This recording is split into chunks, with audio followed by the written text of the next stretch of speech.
All right. Man, that's better, isn't it? All right, let's get the show on the road. So, it's my first time hosting a tech event, so I did what everyone does. I opened up ChatGPT, and I asked how to host a tech event. You know what ChatGPT said? It said, as a large language model, I've never hosted a large tech event, but here's what I would do. I would open with a question. And so I said, okay, ChatGPT, what's a good question? And it said, ask anyone if they've ever been to your event before. So I'm going to ask this question. Have you ever been to a TechTO event before? Raise your hand. Let's see who's coming back. They must have liked it so much they are back for more, or maybe they're just gluttons for punishment, and they never know what they're going to see. Okay, next. I kept going. I said, ChatGPT, tell me something new.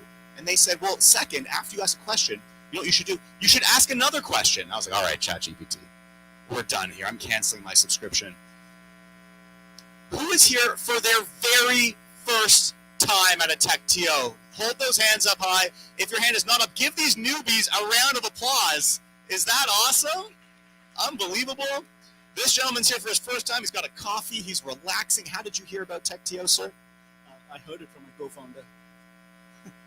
Yeah. Unbelievable. And what did he say when he told you about coming here?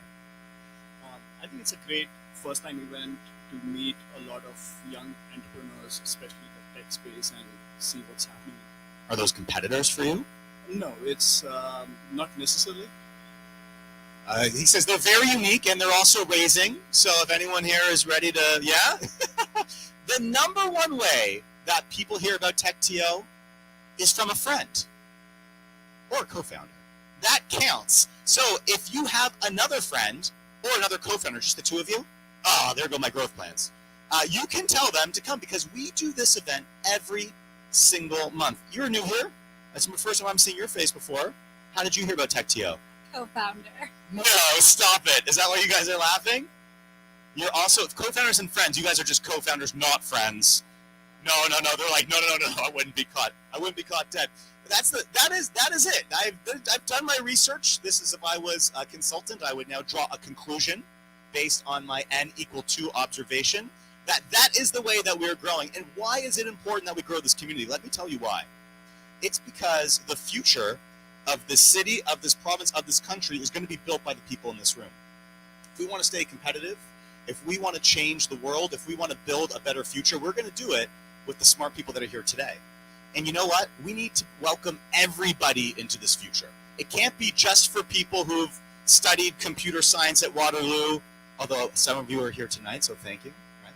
It can't be just for the people who've already sold a business or are already at the top of the tech mountain. No way. It's got to be anybody who wants to get off their butt on a Monday night and walk into here so they can meet new people, grow the community, make the connections that are going to maybe help you find your next co-founder, find your next hire, find a partnership, find a sale, find some capital, whatever it is. So that's what we need, everybody in the room, all right? There are some people who are not here with us tonight, all right? They're watching online. Everyone turn around and give a wave to that camera right there. Give a wave. Hey, everybody online. Do we know how many people are watching right now? At least 3. Thank you so much.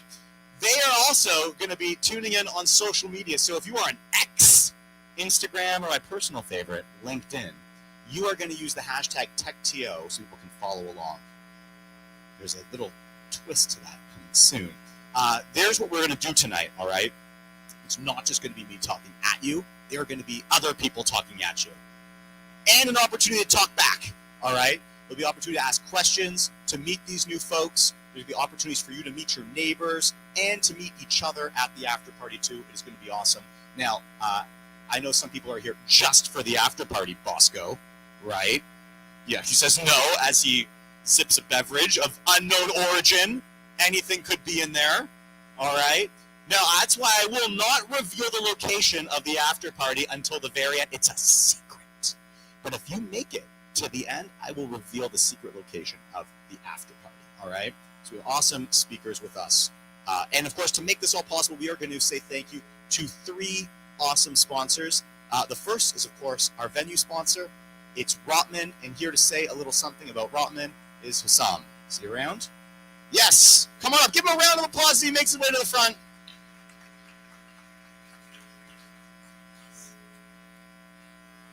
Thank you, Jason. Great to see you.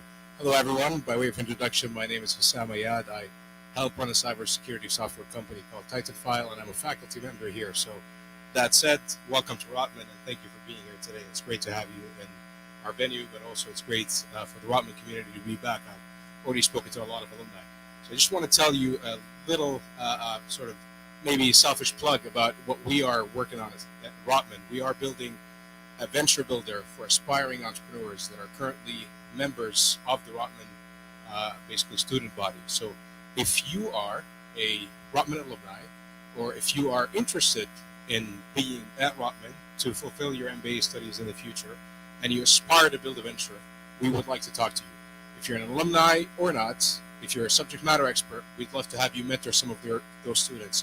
If you're interested in building a venture and being part of the Startup Rotman program, which will help inspire, support, and connect you through events like these and networks like those, we would also like to talk to you. So thank you so much, and have a great evening. Thanks, Jason. And you know these guys at Rotman are good marketers, not just, of course, because they're having us here, but if you look in the front row, we have some future Rotman students sitting right here, and they're starting them very early in the pipeline. Right, sir, you might be a Rotman student. What grade are you in right now? 4. He's in grade 4. And tell me, in grade 4, would you like to be a venture builder at Rotman, sir? No. We're changing hearts and minds. I'm going to come back at the end of the event, and we'll see, after we inspire him with tonight's content, if we can make Daniel in grade 4 into an aspiring venture builder at Rotman. Okay, next up, we're going to say thank you to the team at Float. Who here is using a Float credit card? We are. Amar is. That's 2. That's a good start. What would you say about your experience using Float, Alex? Made my life a lot easier. Alex makes it a lot easier because I request budget from Alex, and then Float just automatically approves it. It's great. Float's awesome. Use it for your business credit card. And then finally, the team at Next AI. Is Mahshid here? Wants to say a little something. Come on up. I love that he sat right in the back for the longest welcome applause possible. Let's hear it. Yes. Enjoy. You want to do another lap? Thanks, Misha. So, how many of you here are founders? Show of hands. What other question could I ask? Jason, I'm taking a note out of your book here. My name's Misha. I work for Next Canada. We run 3 programs a year. We're supporting founders of early stage startup companies. One of our hottest programs is a program called Next AI. We work with founders that are using AI as part of their core solutions. The problems that they're solving are global problems. We work with founders across Canada. We have 2 hubs, Toronto and Montreal. And we also have remote seats. For any of you that are interested in tapping into Next Canada's ecosystem, or getting involved in our programming right now, applications are currently open for our Next AI program until December 11th. I strongly encourage you to apply. I'm going to be here this evening. If you have any questions, please come up and chat with me. Thank you so much for your time, Jason. Thanks, Misha. All right. Now, you might be sitting in the audience and thinking, those announcements were good. But I have an announcement of my own, huh? I can see it, Mary. I can see it. The wheels are turning. Wow, getting the microphone must be so powerful in front of this audience of 300 tech entrepreneurs and founders. If only I had the chance, Keebler, to make my own announcement. Well, I've got amazing news for you. It's your turn. It's your turn. This is our world-famous segment, Community Open Mic. We pioneered this segment. Before us, nobody ever took the microphone off the stage. And now, the microphone belongs to you, the audience. The only thing you need to be concerned about is the timer. It's 10 seconds. You get the mic for 10 seconds. You could get the mic for 10 seconds. You don't need to, so it's okay. You only get it if you raise your hand and you would like to speak, okay? What would you say in those 10 seconds? Think about it now. Raymond, you're thinking about it, aren't you? He's not sure. Think about it, because maybe this is your chance to tell everyone about an app that you're launching that you'd like some feedback on. Maybe this is your chance to let people know about a milestone that you've just reached, a small win you want to celebrate. Maybe you've launched and you're looking for someone to acquire you after inviting your co-founder to TechTO. That is obviously step 1, invite co-founder to TechTO. Step 2, not sure. Step 3, profit. Step 4, get acquired, okay? So we're going to start on this side of the audience. I'm going to give everybody who raised their hand a chance at 10 seconds on the microphone. Does anyone want to be brave? Does anyone feel ready to inspire and show us how 10 seconds can be open as the mic is done? You ready, Steve? First timer here. Up you go, Steve. Hello, everybody. My name's Steve. If you are an executive or a leader, you are chasing big dreams. But you want to make sure that you do not chase them at the expense of the things that matter: health, family, mental well-being, all the stuff that we've heard the horror stories about. So my co-founder and I created a 5-day journey to tend your inner flame. It's available for free. You can find it on LinkedIn at the hashtag TechTO. Hope to see you there. Give that man a round of applause. Can you believe it? First time at TechTO, just walked in and crushed it. No, it's an old timer here who's seen it done before. Let me ask, Steve, are you open to a little bit of feedback? Awesome. You did a great job. Quite clear. We all have we appealed to our founder and our inner flame, all the things that we're thinking about. 20 seconds. 20 seconds. All right, you owe me 10 seconds. You get 10 seconds, okay? You owe me 10 seconds. Second is, for long-time listeners, they know that we like to post after on the hashtag TechTO, and you nailed it. But I've heard some feedback from LinkedIn experts, from folks that have been going viral on LinkedIn. They said, hashtags are over. Don't use the hashtag on LinkedIn. Tonight, we will be tagging the organization TechTO. We're going to tag it. Tag it. We're going to tag it. All right? We're going to try to tag it. So, I love the way that sounds. We're going to give that a shot. Now, we're going to start the lightning round. We all gave Steve a huge round of applause. Now we're going to hold our applause to the end. We're going to start here. We're going to end there. We got space for probably 10 people to make an announcement. All right? If I come by you, you make eye contact, you raise your hand, it could just be you. Ready? Here we go. I'm no founder. I'm just running a side gig. If you are a software company looking for bottoms-up motion, help less than 1,000 users, I can maybe help. I'm running a 6-week experiment where I can help 3 founders and write about their growth problems. You can find me on LinkedIn at TechTO. I'll put a post. No. It was perfect. No, he said at. At is a tag. He tagged TechTO. Okay, who here has a perfect LinkedIn profile? Okay, one guy here. The rest of you could be my clients. I'm Christina. I run the Brand Audit. It's a LinkedIn consulting company. I help founders, CEOs, and executives with their LinkedIn presence to become a thought leader.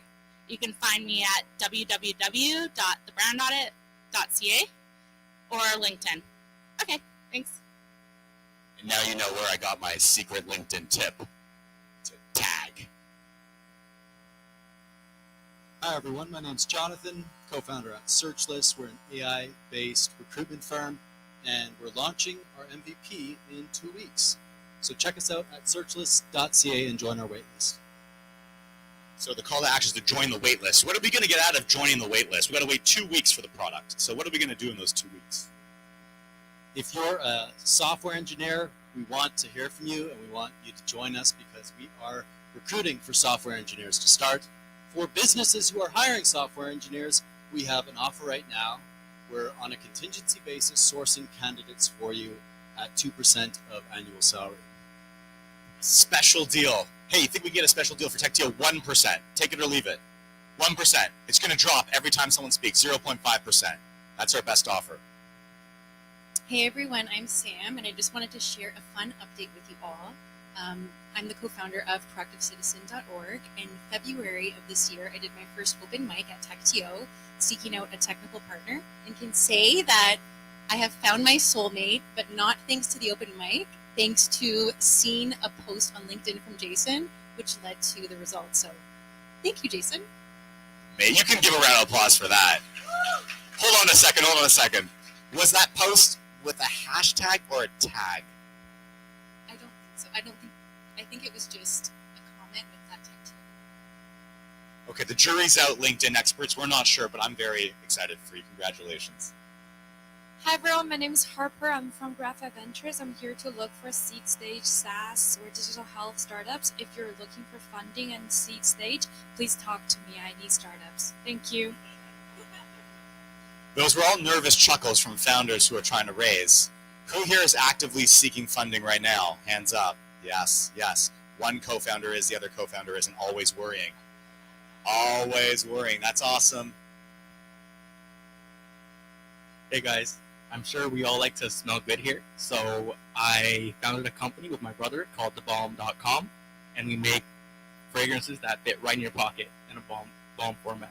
Our company name is thebalm.com. That's DABALMDOTCOM.com. So thebalm.com.com. Remember that. See you.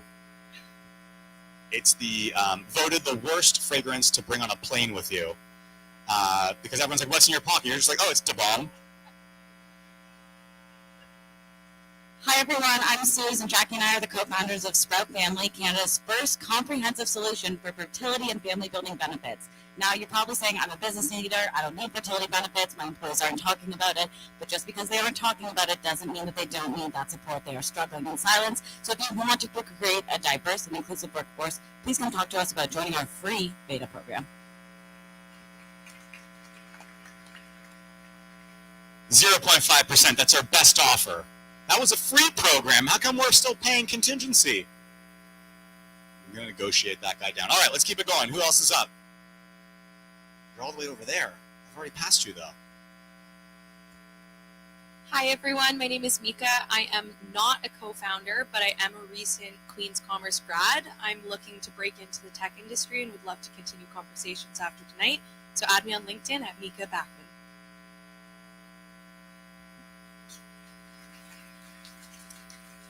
Hi everyone, my name is Nicole. I'm not directly within the tech space, but I am a founder. I have single-handedly revolutionized the way people with long hair keep up their hair.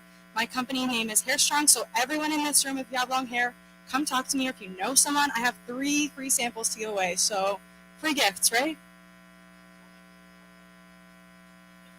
All right, who wants a free gift? Put your hand up. You have to have long hair. Great toss. Wow.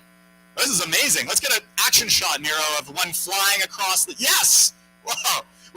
Oh, wow, look at that. That was like... She said she only had 3. She has more. This guy needs one. Stand up. Stand up. That guy needs it. Yeah. Very nice. Impressive. She's single-handedly revolutionizing gifting at events. That was amazing. Hey, everyone. My name's Nick. I'm a co-founder at GetRibbon.ai. We run a digital platform that helps entrepreneurs launch and run their corporations. We do the boring stuff you don't want to do. We're exploring adding tax to our platform. So if you're an accountant dealing with startups, we'd like to chat to you. Thanks. How many accountants are here in the room tonight? I almost got you. No, put your hand down, Daniel. You're only in grade 4. You can't be an accountant. All right, can we get... oh, well, there's one more. There was one more. 2 more? 2 more? Right here. Last 2. Hi, my name is Mary. Who here is working on an app or has a website or at some point will have an app? Or it's all of you. All of you do. You all need authentication. That's the login process. If you were around last week, you don't want it in the cloud. You want to self-host. So you're going to use cosync.io. COSYNC.io. Get off. I love how directive it was. You know, if you're going to have someone on your team to promote your app, I think that's what you want, right? You want someone who's going to tell you, I don't want to make a decision on how to authenticate. Just tell me what to do, right? Now, here's the last person who's going to tell us what to do tonight. Are you ready? Hello, my name's Emma. Has anybody here ever went to WebMD or Google and found out they had an incurable medical disease and they were going to die immediately? Well, I have the system for you. My name's Emma, and I am the co-founder and CEO at AIMD. It's an AI-driven diagnostic system that allows you to scan yourself for diseases and monitor your health all from your cell phone. Thanks.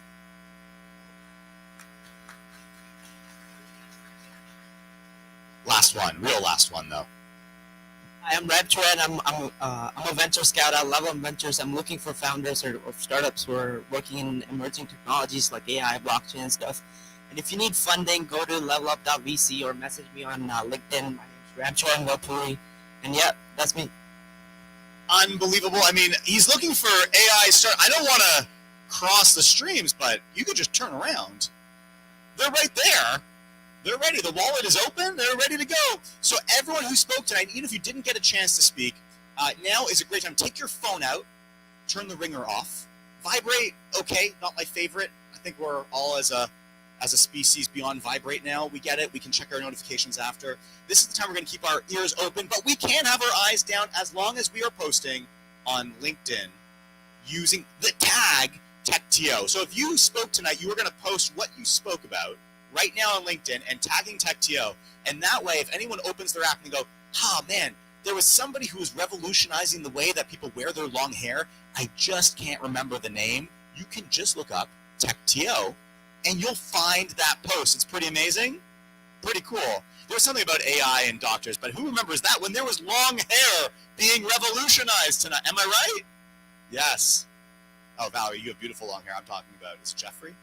Yeah. Jeffrey is the most excited about this. He can't wait. Jeffrey, just so everyone knows, do you have anything you want to say to the... That sample would help a lot. Waiting for the sample. All right. Everyone, let's do one huge round of applause for everyone that participated, that had the courage to stand up and do this. That was super awesome. And now it's time for us to, with our ringers off and our phones out, it's time to learn. It's time to open our minds, and all of our future Rotman students can grow up into amazing venture-building MBAs. And to lead us through the knowledge component, it's arguably the smartest guy in this room. It's Daniel Norman. Give him a round of applause. Give him a round of applause. It's Daniel. Oh, it's Daniel's dad. It's Daniel's dad. It's just Alex. Can I go on? Can I get my hand back, please? Apparently, was bring your kids to work night, or actually was on Wednesday, and then my daughter's like, "You're going to all these boring meetings. What's happening at TechTO?" So that's why they came out tonight. And you have to do a report for grade 9 for us, right? Okay. My kids are going to kill me later on. So let's get on with the presentations tonight. First presentation is Menmeet. Very excited to have him up. He's founder of Trexo Robotics, and lots of companies talk about changing the world. Trexo Robotics is actually trying to change the world. They're actually making the future mobility for people of all ages and abilities. So please welcome Menmeet up to the stage.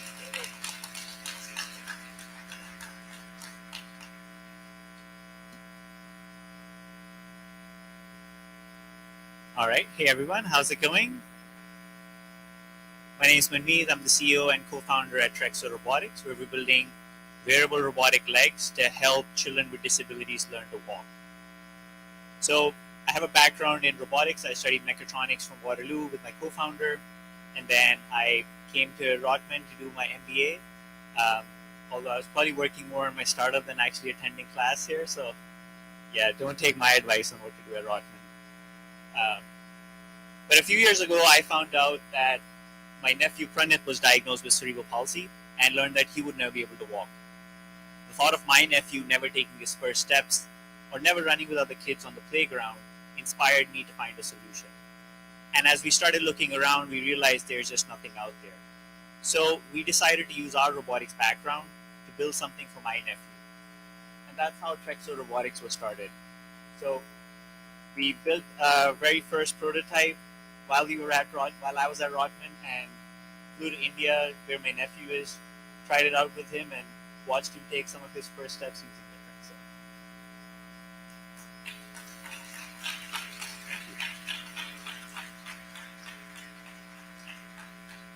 This is still the proudest moment in my life, watching my nephew take his first steps. And after that, we started getting more and more interest from other families, other hospitals, and we realized that we're onto something. It's not just my family, but families all over the world that want to see their kids walk and are willing to do anything to make that happen. So that's what started Trexo Robotics, with the simple goal to enable walking for anyone who wishes to do so. So the way the device works is it's a pair of robotic legs that attach onto the child's leg and provides them with the powered assistance for walking. The whole device is controlled with a tablet interface that's in the hands of a parent, and they're able to kind of design a unique walking pattern, the adjusted forces, angles, everything.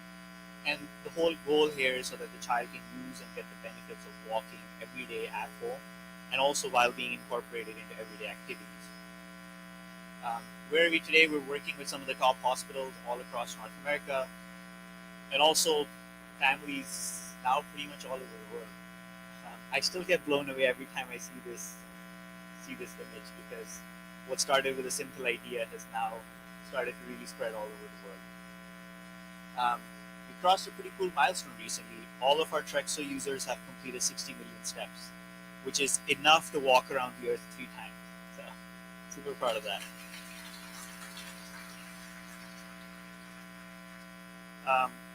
Now, with the Trexo, it's not just walking; it's how it incorporates into your everyday life, and we've managed to, see some amazing moments and how experience with these families how they are actually able to use the Trexo, and it just continues to blow us away every single time. Whether it's using the Trexo to be a flower girl at a wedding, being better integrated with siblings and parents, keeping kids active every day, participating in 5Ks and other races, enjoying playing games together, or just hanging out with your friends. Why should one child be sitting in the corner at gym class when everyone else is playing around, or actually going up to pick up your food? And of course, understanding the future and how it can improve health and quality of life for many of these children. And that's what Trexo is all about, essentially. We're looking at some initial clinical research that's showing not just how Trexo is good for quality of life, but how it can actually improve health in the long term as well. There's a single patient case study which showed improvement in bowel function, head control, as well as spasticity. And another prospective study we're doing with the University of Calgary, where 70 patient study where we looked at reduction in sleep disturbance and improved positive affect. And of course, the big question is, will insurance actually pay for this? We build this device, and can there actually be economic cost benefit? And the answer is yes. We did a study with the Institute of Health Economics, and what we're showing is, if you look at quality of life measures such as physical health, social well-being, acceptance, sleep, pain and discomfort, and communication, you can actually make it viable in terms of an economic cost benefit as well. And insurance is starting to listen. We've had over 50 reimbursement case approvals as well, using many insurance companies all over. Yeah, thank you.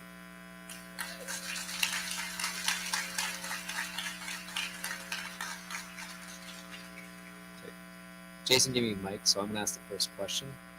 You present a finished product that, what was the biggest challenge of actually getting the first robot to work, or first exoskeleton to work? Imagine it wasn't something you just do off the shelf. So, being very modest here, tell us about how you got that first one actually work. Yeah, where should I start? The challenges.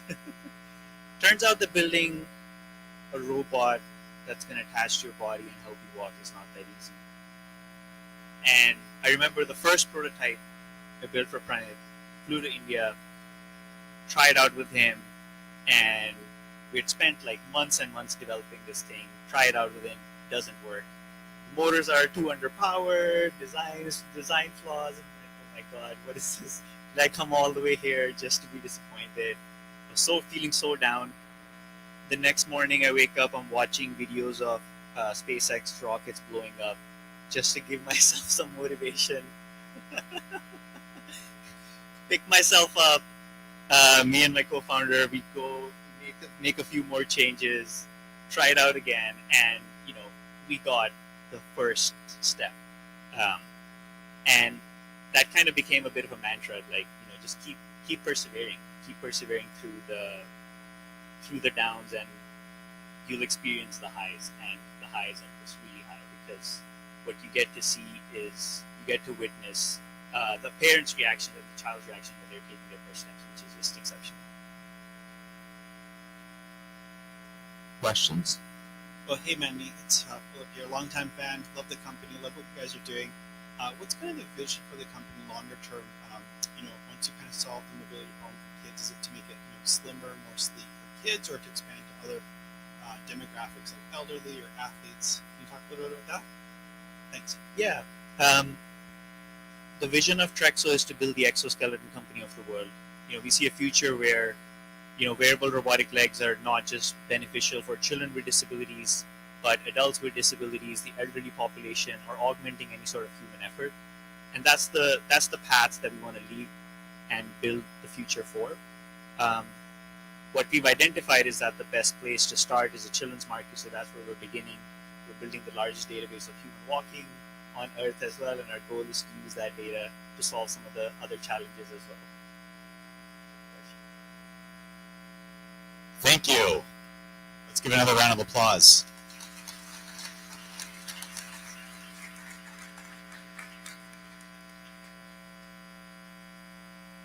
I guess the team wants me to promote. You don't get sick of hearing my voice tonight. And you want to actually know what's going on in the ecosystem, or hear a podcast where founders have actually built something massive. We have 2 podcasts you can find on Spotify or Apple. One's called Quick Takes, which we analyze what's the news behind going on there. You can hear me with the other Alex or Jason, whoever's available, whenever can spend an hour with me. Or you can hear Founders Journey, where we go into stories and founders tell us how they actually built the company. So subscribe to it, share with your friends. Make my son proud that I have more than 10 subscribers.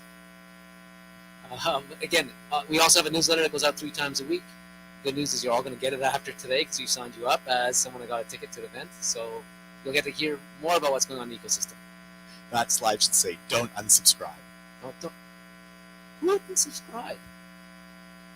Let's get to the next presentation. Eunice, thank you for coming up. Just going to put you on the spot for 1 second. Like my parents and many parents in the room, you have parents that are very proud about your academic past. You got a doctor's and degree in pharmacology, but you were working on startups for 9 years, and so to just get your parents upset, you want to start a new startup, and that's what we're focused on now. So let's hear a bit about what you're doing.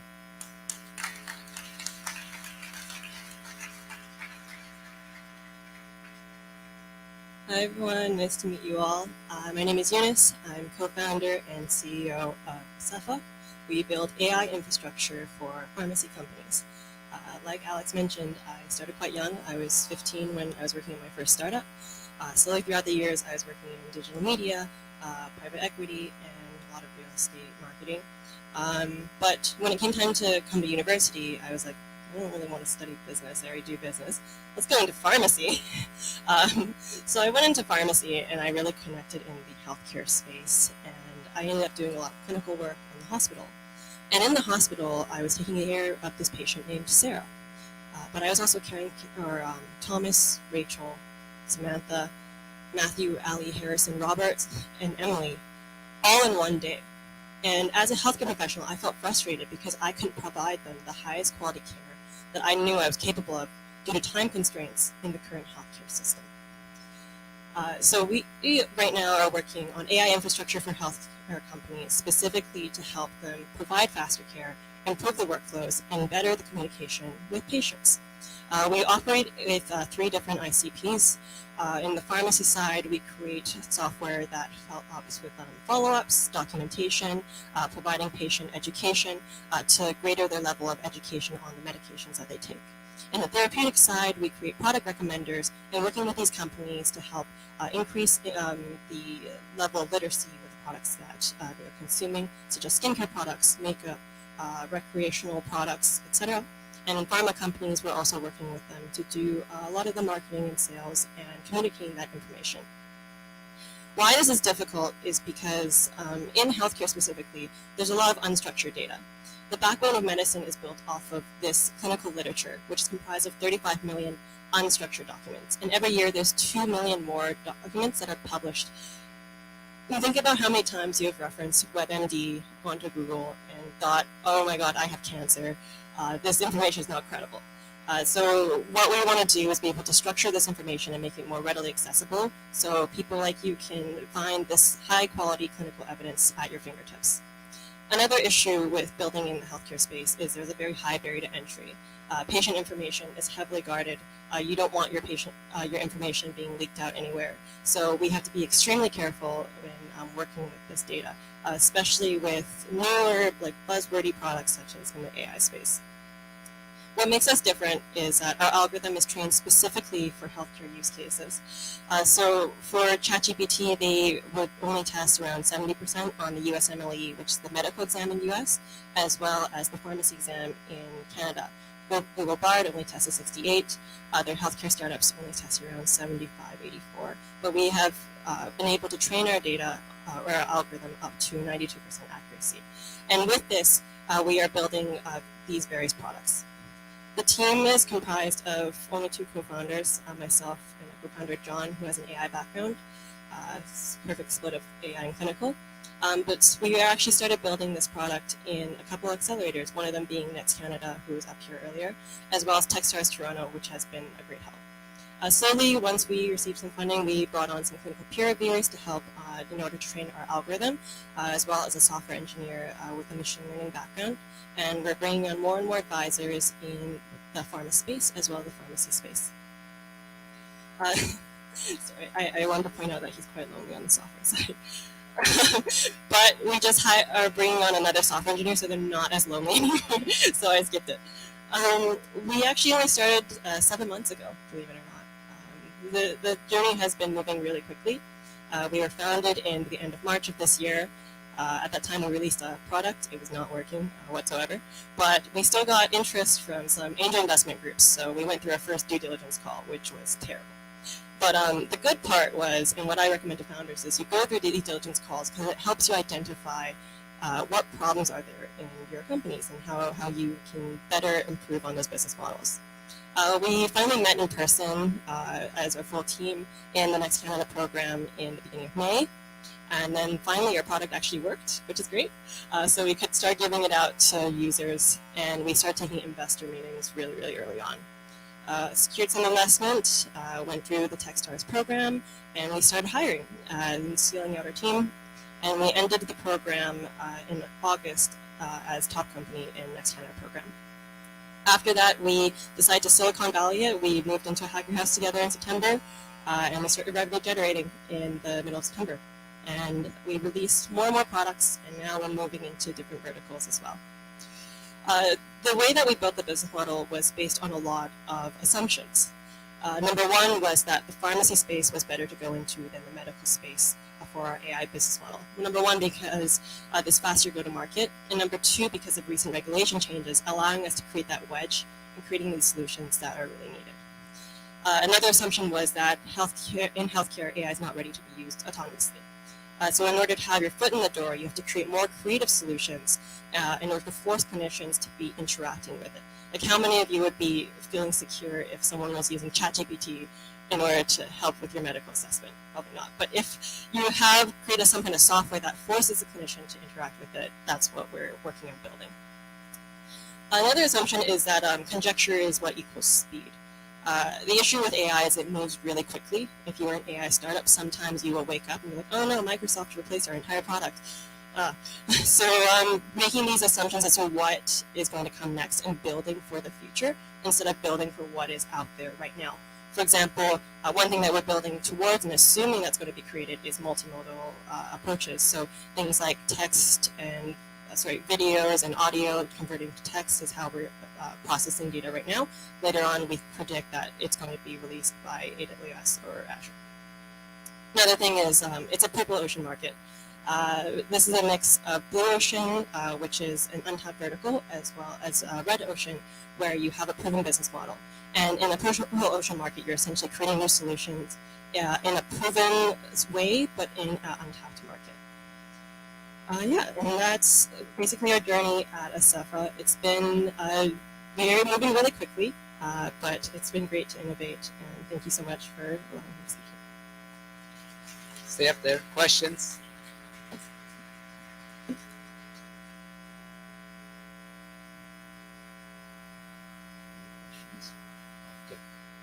I didn't see you moving, Jason. Hi, Eunice. Thank you very much. My name is Sebastian. I'm a fourth year Rotman Commerce student. You mentioned that when you're building the LLM essentially for the medical space, you have to build forecasting the needs of the future, right? I'm curious about understanding how do you create your strategic moat against large tech incumbents? What's your big strategy in overcoming that? Thank you. Yeah, for sure. A couple ways to differentiate yourself against these larger companies. Number one is speed and getting those contracts very quickly. We do have a great advisory board that is putting us into the market and getting those meetings before these larger companies focusing on these verticals. Another thing is also the data. We released our product very early, and we were able to release it out to a couple pharmacies, a couple students, and quite a large user group. They were able to help us differentiate and train that model for these specific use cases. So the 91.87% accuracy that we tested on the pharmacy licensing exam in Canada, that's only for general use cases. But for example, if we were to refine it into a certain use case, we can do further prompt engineering and further testing to actually bring it up to 99% accuracy. In the medical space, even 99% accuracy isn't good enough. So that's why another assumption was the autonomous approach, where we can't really do that. Hi, Eunice. I'm just curious to know, what was your go-to-market strategy? How did you get your first 2 to 3 customers? Honestly, when we get that question, I genuinely don't know. So the issue is all of our interest has been inbound. We're lucky enough to be in a space where a lot of people have reached out in terms of all our customers, all our investors. Everything we have has been gone inbound. We have not done any outbound marketing. So that comes intertwined with being in the right place and also a little bit of luck there. But in terms of getting yourself into the right place, a lot of conferences is for me, is the best way to go to market for healthcare. Typical go-to-market strategies that you would see in like digital marketing, like online ads, they're known to be not helpful for anything in digital health. So it's largely from referrals, knowing these connections and conferences. We have gotten most of our recent interest from these advisors and the connections. In the past, when we started out, it was a matter of positioning into the right spaces. Last question. Thank you. This was really cool. I mean, I'm not in the healthcare space at all, so it was really interesting to see how this has been implemented. Following up on the previous question, I guess there are only a couple big pharmacies, right? There's CVS, Walgreens, maybe in Canada there's Shoppers Drug Mart. So when you say the first couple customers, it's really, I'm guessing, one of those big pharmacies saying, we'll let you have a pilot project. So it scales really quickly if you're the first person to enter this space. But I guess if you were the second to go to market or third to go to market, what do you think would be your, I guess, threat assessment from your point of view, or advice for someone who's entering a similar space where there's already a big competitor? My advice would be don't do it. That being said, when we started, we always knew that we were going to go into the pharmacy space. There were 2 other companies that we knew of, and we were actually became quite close friends with. They are no longer operating because, again, like you mentioned, in the healthcare space, it's not like a B2C where it's like, oh, I want like 10,000 users to be considered like a reasonable company. For healthcare space, if you just have 2 customers, you have basically half the market. At the very peak, we probably have 10 big customers, and then I think we would be pretty set. So in that case, it's a lot easier to manage because there's less people to make happy. But if you were to start a startup right now in this space, I would try to find more innovative solutions to go into. Like for us, we did not start as an AI infrastructure for pharmacy companies. We went through like 5 different iterations in order to find the niche that we're at. And if you ask me, like 3 months from now, it's likely going to be slightly different as well. In the AI space, you really have to be open and willing to be flexible. Otherwise, I don't think you would be able to survive the market. It doesn't matter the vertical. Thank you. A round of applause.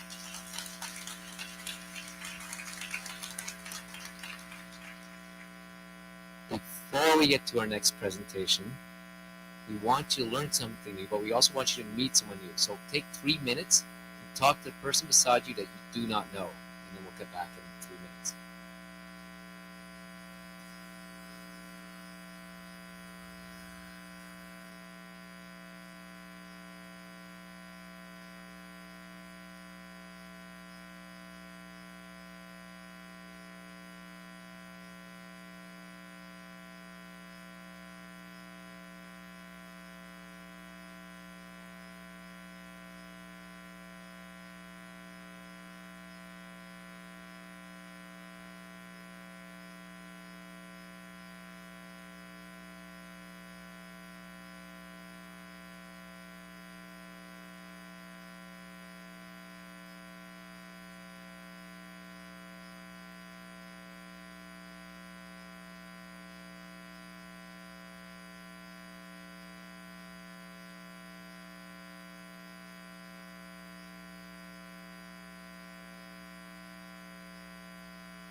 minute. If you haven't asked a question of the other person, now's the chance to do it.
All right, folks, that's enough meeting new people.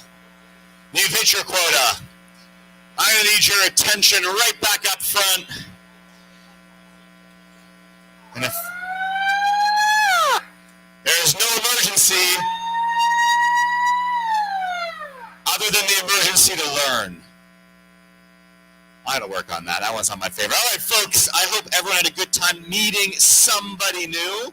Now, it has come to my attention that some people do not follow my directions. I asked you to meet someone new, and you didn't do it. So now, of course, our accounting firm asked me to audit to make sure that you did indeed meet somebody new. So I will ask here, Valerie, who did you meet today? No.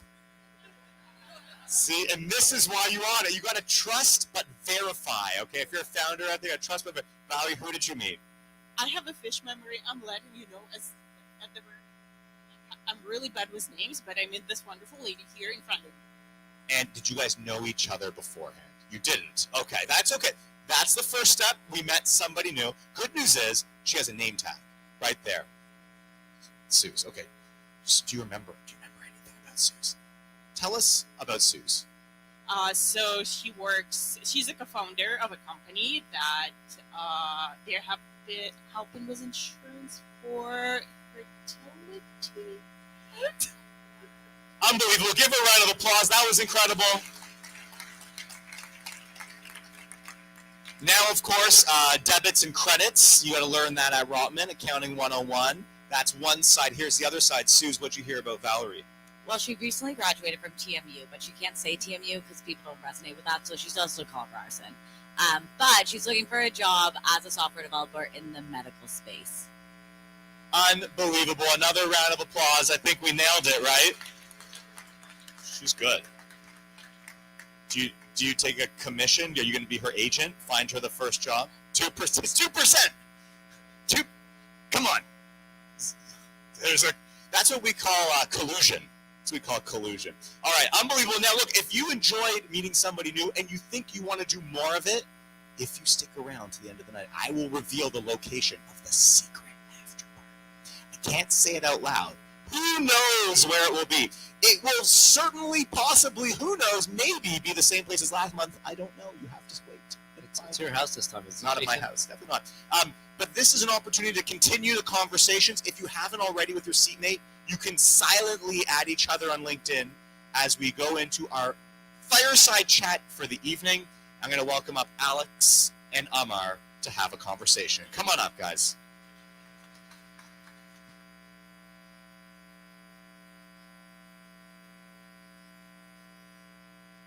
So, actually, before I start this, who here has heard of Amar before? Just give me a show of hands. Okay. So, in TechTO, we like getting people up on stage that are unknown, people that are known. Amar is one of the people that should be known. I'm going to start that. And I'm going to do this a bit Q&A a bit different. I'm going to first do an introduction, which I'll butcher because that's what I do. And then I'm going to ask the audience what we can cover because we got 25 minutes, and I think I can interview you for like an hour. So Amar's career started in Silicon Valley in the semiconductor industry, where he contributed to several essential technologies, including the PC graphics card and the USB 1 interface. Now, I I gotta ask before I give the rest of your background. How old are you? I'm older than you think. You are. When I read that, I'm like, what? But I think they're called GPUs, and I think they're now on letters, USB-C. yeah. Well, it's they ran out. They went too hot. But you know, that's impressive. But more importantly for me is I think this ecosystem would not be here without your contributions. You were an investor. You started companies that have been acquired. Just to name a few, you were at Stream Labs, which was acquired by Pivotal. You helped start Hatch Labs, which is the parent company of Tinder, which is acquired by Interactive, and Autonomic, which is acquired by Ford Motor Company. You're also invested in many companies across this ecosystem, and you've helped build it. Now you're a co-founder of Mantle, which is your latest company because its operators can't stop operating. And I could ask you tons of stuff. So what I'm going to do before I get to any specific questions, I'm going to ask the audience, do you want to hear about his journey? Do you want to hear about his current company, Mantle, and why he's doing it again? So who wants to hear about the journey? Put up your hands. Okay. Who wants to hear about Mantle? Okay, great. We got half and half. So we're going to have to try to get this all in 25 minutes. Why don't we start with why you went to the Valley to start with? Well, that's an interesting question. So I went to Waterloo. I did a degree in electrical engineering. I was a semiconductor chip person, and there was not many places you could work. You could work at ATI. You could work at PMC Sierra. Maybe Matrox. I think they were on their way down by that point. Maybe some companies in Ottawa. And there was maybe 100,000 people in the world that did this craft. And you could choose to go to a place where 50,000 of them were, or you could be somewhere else. And I chose to be in the place where there was 50,000 people who did it. So you have an era where, I'm in that era too, where you go down to the States, because there wasn't, no matter what you're trying to do, Canada just didn't have it. And you decided to come back. What brought you back? Yeah, I'll just clarify a bit. There were some really great success stories in this country well before me. So yes, there was. There was like Nortel. There was, Juniper Networks. There's a bunch, right? So I don't want to say that there weren't any. But here's the. It was different. I grew up like blocks away from this Fitel company, and then that was like an older Fitel. It was dubious Fitel. So there's things like that existed for a long time. But why did I go? I think really for me it was a chance to immerse myself in an ecosystem that's vibrant, that was moving. That was it. I took the plunge. I went. If I'm sitting in this audience today, it's a different story. Like you have rooms like this on a twice-a-day basis. You could have done this at lunch. You could probably do this here. You could probably do it somewhere else on a daily basis. This is a vibrant ecosystem. If you saw the companies that came up before me, like this is awesome. So it's a much different place many years later. Would I do it now? Depends on what I do. I probably go back every month, so I don't feel like I really left. But I would rather be here, which is why I'm here. Okay, you came back. You started investing. You started some companies. How did you choose what to work? That's a good question. I think interests. So I think most people in this room are going to be fired and fueled up by passion, right? You're going to want to work on things that you're passionate about, things that are exciting for you, things that give you kind of an ability to have a mission, right? That was clear in the first two presentations. So I think that's the first and foremost thing that comes out for me. And if you're not excited by why you're working on something, then your lack of passion will show up in the result of the end product. I can guarantee it. I've seen it. I've been part of that journey too. Well, and so let's pick on one. Which startup was your favorite baby that you worked on? Other than Extreme Labs for sure. Like the first one's always the first child. So started Extreme Labs. No offense. He's not paying attention. You did catch it. Great. Yeah.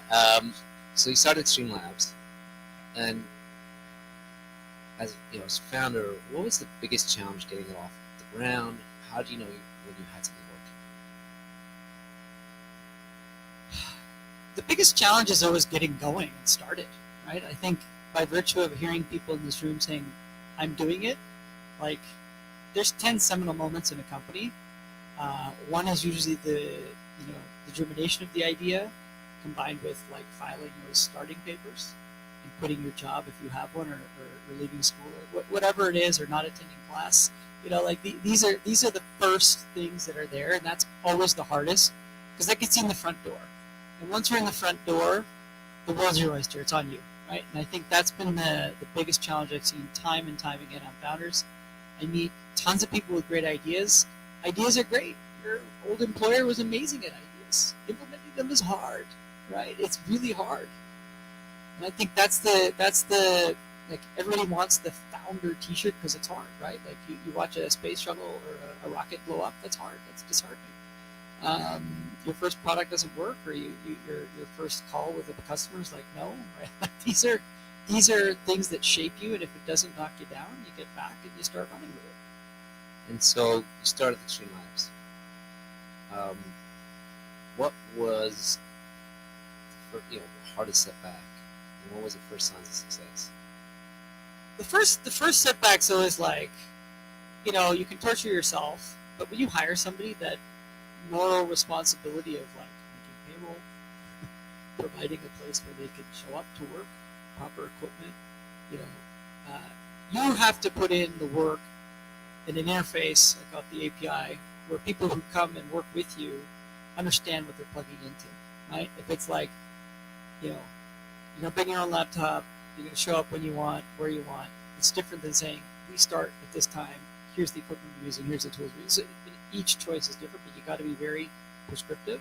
And then making that payroll, it's not optional when it's someone else, right? And I know most people in this room probably understand that. So are you implying you missed payroll once? Never missed a payroll. But luck is sometimes better than good. And so this is a company you eventually sold to Pivotal Labs, which eventually got sold to VMware. What? There was an IPO in there too. Sorry, there's an IPO in there too. So and Michael Dell bought it before okay, well, what enabled you to sell it? Why was it acquired, and why did you sell? Yeah, I think one of the things that always happens if you're privileged enough in a position where people are interested in your company, I think you owe it to yourself to know what the right landing spot for your company is. So the first acquisition offer we got was from Google. The second acquisition offer we got was from Facebook. Neither of those turned out. Why? That's your next question. No, it's going to be why did they want to acquire you? What got them excited? I think we had at the time an exceptional team and an exceptional customer set, et cetera. Usually.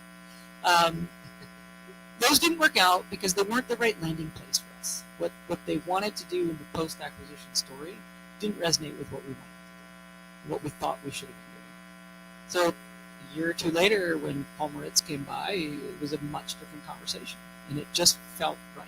They could have offered us $1. I was going to take it, right? Like it didn't offer $1. But long story short, it felt right. It was the right outcome for us. It was a great journey for us going forward. Equally or more eventful going forward than it was getting there. It was very interesting that way. Interesting. I'm going to hit on the two other big companies quickly. The other one, Hatch Labs, which most people don't know the name of, but imagine, has anyone here ever used Tinder? No one here has used Tinder. You're all liars. Happens in every room. It's okay. So, most people don't know the Tinder story. So, just more of a background. How did you guys basically come up with it? What was the story behind Tinder? How did you basically get connected with Acquire?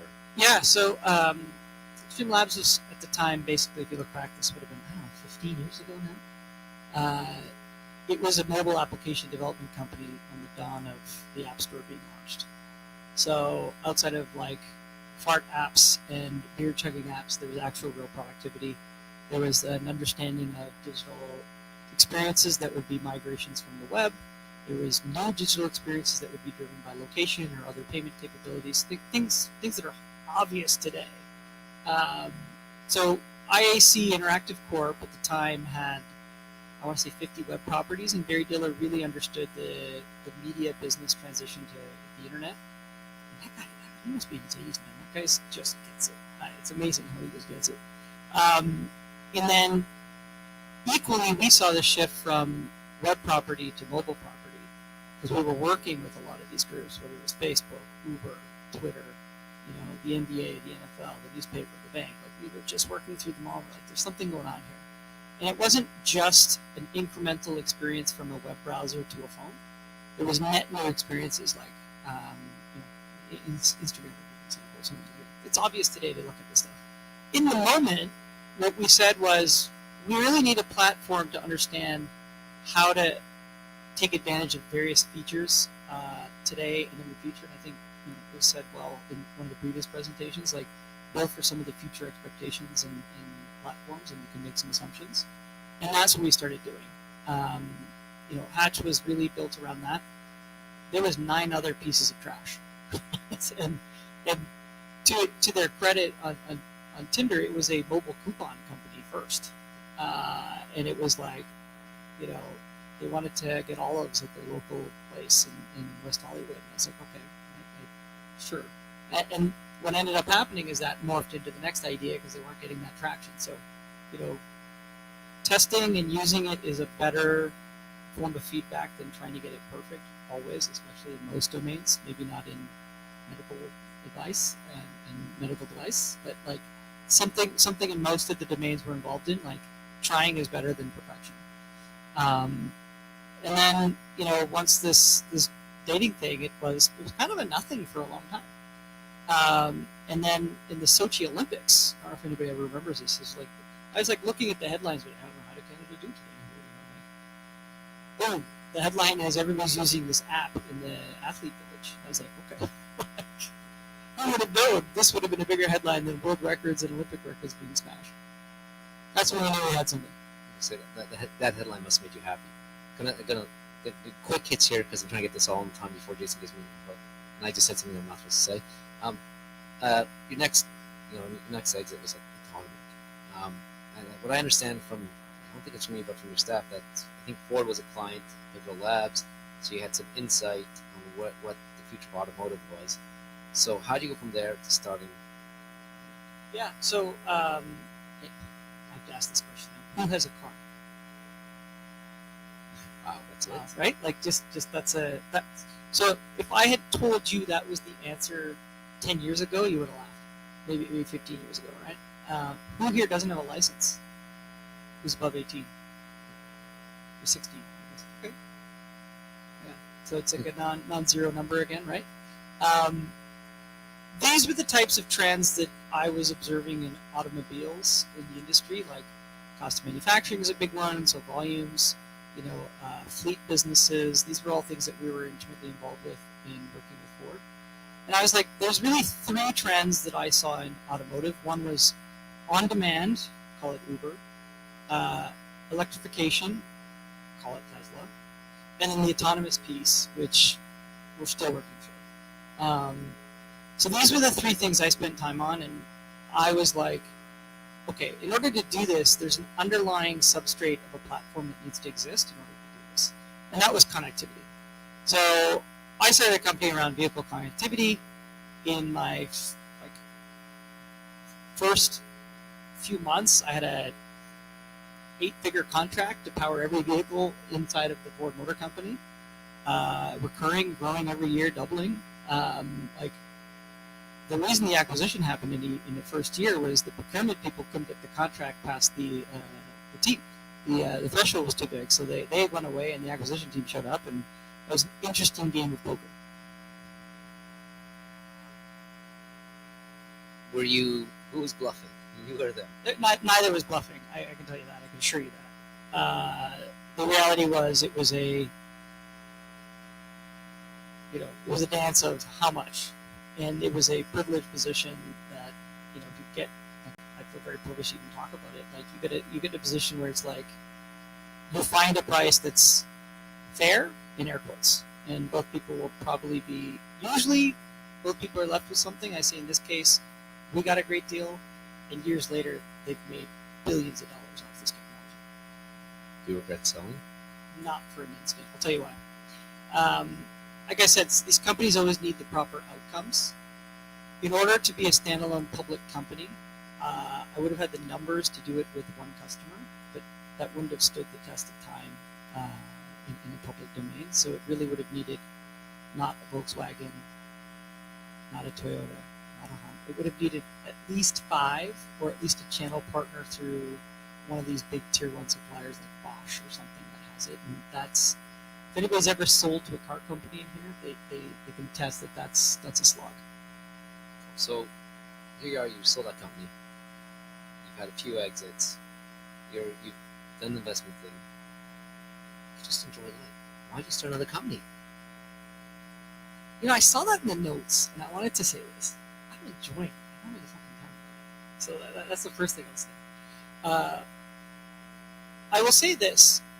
If you are, again, have a chance to get a window of time, either voluntarily or involuntarily, to get in touch with yourself, like, there's a reason sabbaticals exist for faculty and staff. There's a reason sabbaticals exist in some of the large tech companies. Like, it's a chance to reset yourself, because we as people evolve and change over time. I can tell you, in 7 years is usually that cycle, right, where we're at. So I went from 1 to 4 kids in a 7-year period. My life is totally different, right? Like, it's just you have to reset your expectations, your calibrations, and you got to reset with what you're wanting to do.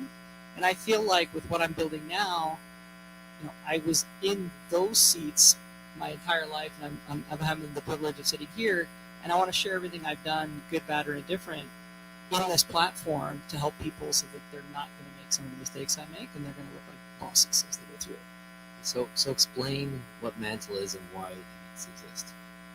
Yeah, so in my time off, because you brought it up, I took about a year off, and I got reacquainted with life myself and all the things that were happening, and then I got deliberately bored. People say there's this get bored thing, and I was like, man, I can never get bored. I got bored. It was really exciting. Anybody here ever been bored? Okay. Deliberately bored, where you're like, I'm going into work today to get bored? Okay, I see hand there, so you know what's up. That was a really interesting time for me, because my mind started wandering and thinking about things like, you know, what can I do to be helpful? How can I get back? You know, we did some philanthropy things, which was great, super exciting.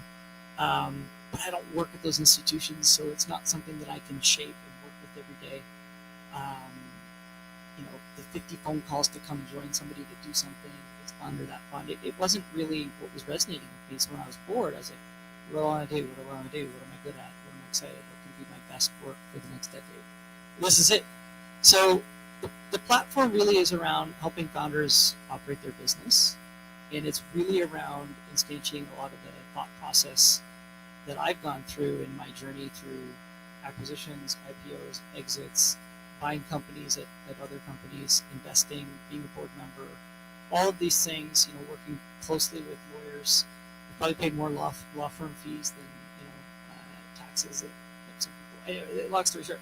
Anyways, long story there is, like, I really felt if I can help founders navigate this journey in collaboration with their professional service providers, you're going to avoid the crappy experiences, right? It's like, how many people here have gotten a legal bill that's bigger than they expected? Right. Might not be the lawyer's fault. Right? I'm just going to put it that way. So this is the type of interactions we want. So what does it start with? It starts with very, very basic ownership information, basic cap table management. And I think we've seen that product evolve over a decade. I'm just, in my time off, I tried to assemble all of my investments, and I couldn't do it, and I thought this was a solved art. And I looked at it, and I was like, oh, they haven't solved this, because these platforms were so successful in building a market share in a business and what they did, that they haven't had a chance really to go outside their domain and rebuild their product and kind of, like, you know, cross the chasm on themselves to really understand what's next. And so when I look at the products today, there's this great platform for repository of information that's an afterthought and after effect of a bunch of decisions, a bunch of discussions, and there's always transcription discrepancies. I won't call them errors because it's not fair, but discrepancies in what we talked about and what shows up. And my goal here is, you know, repository with you know, craft and depth, and then a collaboration platform that's built with it in mind, so that you make the decisions in the platform and they get instrumented. So there's no There's no like chance at the telephone like, hey, did you say 3? You know, no, I didn't say 3. It's there, right? Like, and you kind of have this whole seamless experience that binds it together. So you're not worried about it. You're not thinking about it. And every time you come up with a thing, an interaction with an employee, which is like, get that right because that's your number one advocate for how good your company is. Get those experiences right. Then when you come up to more involved things like with investors or a bunch of investors in the room, like you got to look like a boss. You got to look organized. I used to ask my entrepreneurs way back, and I'll give you an example. I'll pick on him. Anand was a UT master's student in HCI, like computer science. He did this company called BumpTop. And BumpTop was the user interface. Eventually, Google bought it. It's user interface for all of the Android versions since I want to say Eclair. I'm forgetting the exact year. But he was an absolute mess. I was like, if I asked you your credit score today, like, I don't even know he would know how to go find it. Like, he was just totally disorganized. And he fell into luckily for him, he fell into the category, he's so disorganized, he's a genius. But for 99% of the other people who are disorganized, they're just disorganized. And this is one of those big things that I think people underestimate in moving themselves forward. You don't take into account the mental weight you're carrying on a process or a procedure, and it slows you down. It just does. So I'm going to ask one more question before we come to the audience. So I'm going to take the term Eunice used to describe her industry, purple space, right? It's not a blue ocean, it's not a red ocean, it's a purple ocean. You've got like Carta, you've got AngelList, doing cap table management, you've got Pulley, but I know you're doing cap table management, you're doing option granting, and a bunch of different infrastructure for running your company. But how do you get customers interested? I feel this is a space where founders don't know it's a problem till it's a problem, right? So like you speak to investors or second-time founders, but everyone's like, well, Carta's out there, it's 25K or whatever. Let me just go use that. And I know Carta's a broken product, but like, how do you position yourself in this purple space, this purple ocean? Yeah, I one of our previous employers had a good tactic, the 2x2 matrix. Are you talking about McKinsey? Yeah. I thought maybe you're talking about AngelList. They don't have a 2x2. So if you do an axis of usage and cost, this is the most expensive product you have that you never use. And that to me tells me that that's a tax. And that tax is, in the Amazon life, is something that will trend to 0. So you have to have the next act to build on top of it. And that's really where I think the opportunity lies. Want to expand more, or is that? There's no secrets here. We're building in public. So once you have a trusted platform, like who here trusts their payroll provider? Not everyone. Okay. Okay. Who here trusts their bank? No people. Who here trusts Gmail? Nobody. Okay. I'm trying to think of a platform people actually trust. Point being is, if you're in a trusted domain with a platform, there are many other things that are either tangential or step functions. And I take a look at companies like Rippling. Rippling's been impressive to watch. In the U.S., they have an annual enrollment in benefits. Anybody here worked in the U.S.? Okay, so you have this annual enrollment, and it's complicated, to say the least. Are you going to do a PMO, PPO, Blue Cross, regional? Anyways, long story short, that was a platform they used once a year. And what they did is they built feature sets around it that got them going from once a year, once a quarter, once a month, once a week. It's now a dashboard on everybody's machine that's open every time. And I think there's a lot of magic in that I've seen. Anybody here using Rippling or something like it that they've seen this? So I think when you look at things like cap tables, it's probably annual options, maybe quarterly, board resolutions, maybe monthly. Planning for option top-ups. If you're in the annual cadence annually, if you're in the hiring people fast, it's a weekly project. Right? Like, these are just the types of things that start to get there. Payroll ends up being bi-weekly. Like, you just can integrate with a lot of these things and be the center of it by having your ID associated with the system proliferated across. So I'd say, so you want to be a system of record that people trust. That's cool. I'm gonna put that in where I see down. That's right. Yeah. good McKinsey talk. Let's open it up to the room.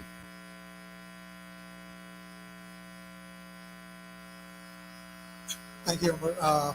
Just maybe this question is not directly related, but you can see if it makes sense.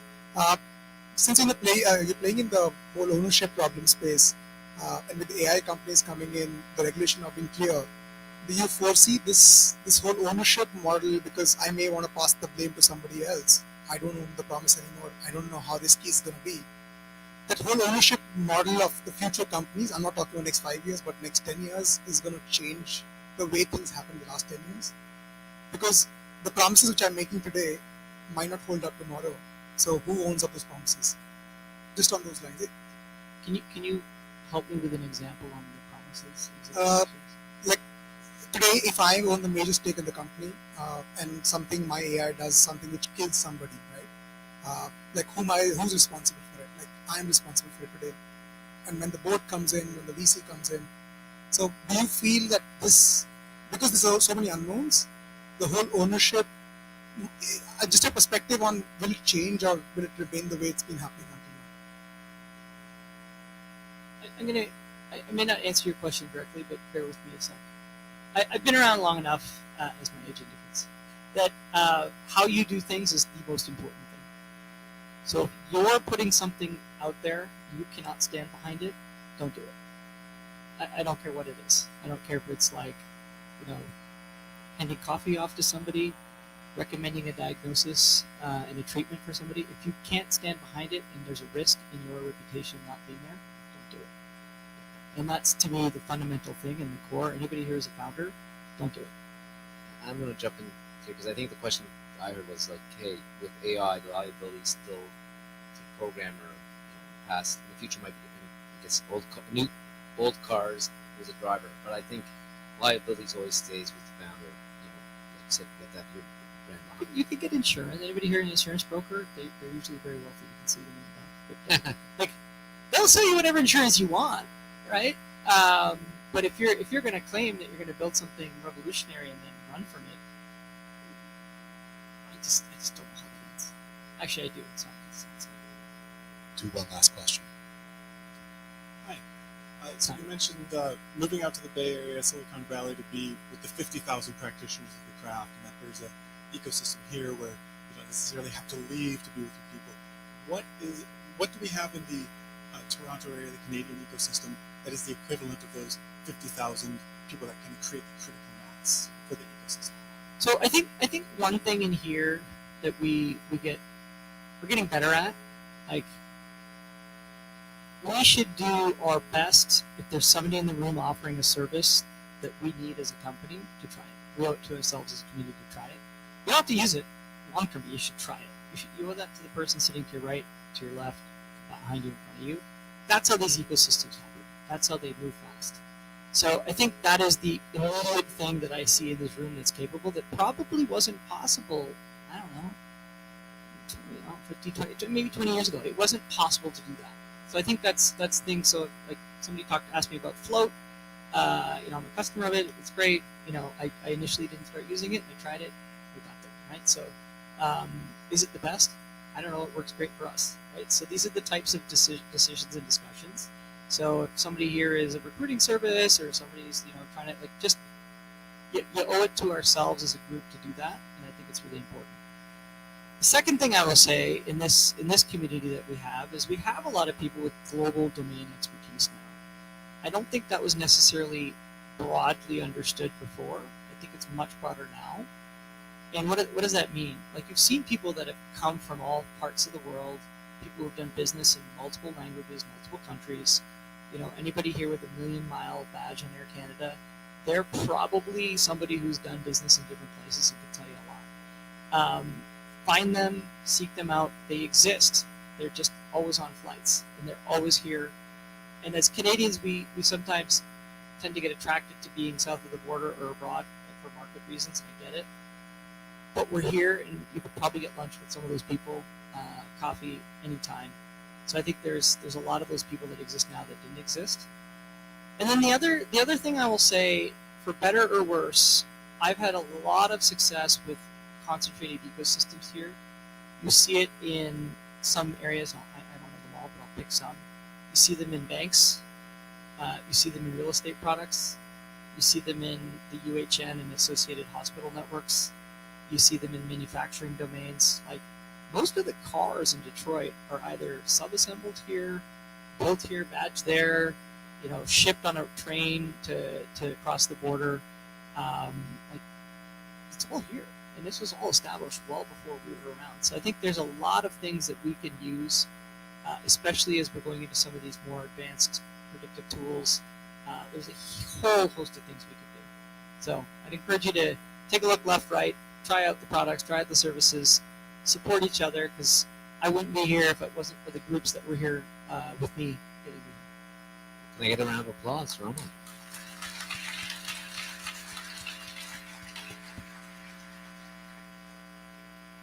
Cool. Thanks, Amar. Next, we got the final thing of the night. It's a panel. Alex Reilly, can I get you up to introduce the panel? Maybe we can ask some questions. So our panelists can come up and join me. Here's David. Perfect. You may have noticed that we are down one panelist. Matt is not with us tonight. Unfortunately, he's under the weather, but nonetheless, we're really grateful to have both of you here to join us. Before we dive into the discussion, I'm hoping that each of you can share just, what your companies do, and also the mission that you're on just within your respective companies, what you're trying to achieve, just to kick things off for us. No? Perfect. Hello, everybody. My name is Mahshid Yassaei. I'm the co-founder and CEO of Tally AI. The problem we're trying to solve is a very famous one in the healthcare space.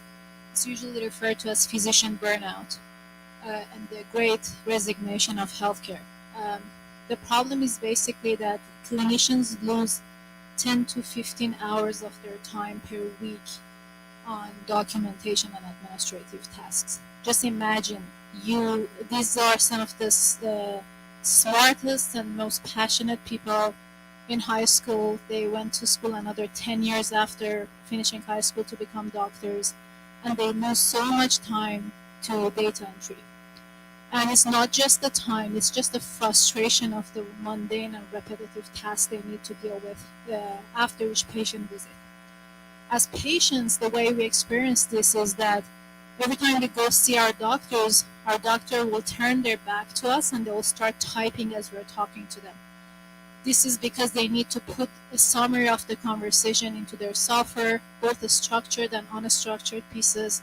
They would have to dig into their software for specific pieces of information about our history. Imagine the 10 years of a patient record and you're looking for, like, when was the last mammography done for this patient? And there are loads of forms and certificates they need to fill out for any lab requisition, prescription, and all of that. So Tally is basically an AI assistant for doctors. With Tally, you walk into the room with your doctor will turn on the product, will listen to the whole conversation between a doctor and a patient, and will take care of most of the documentation for them. So we're saving them time, but I'm a computer scientist by training, and initially when we were designing Tally, I was just measuring the time we were saving, like 30 seconds here, 2 minutes there, just adding up to those.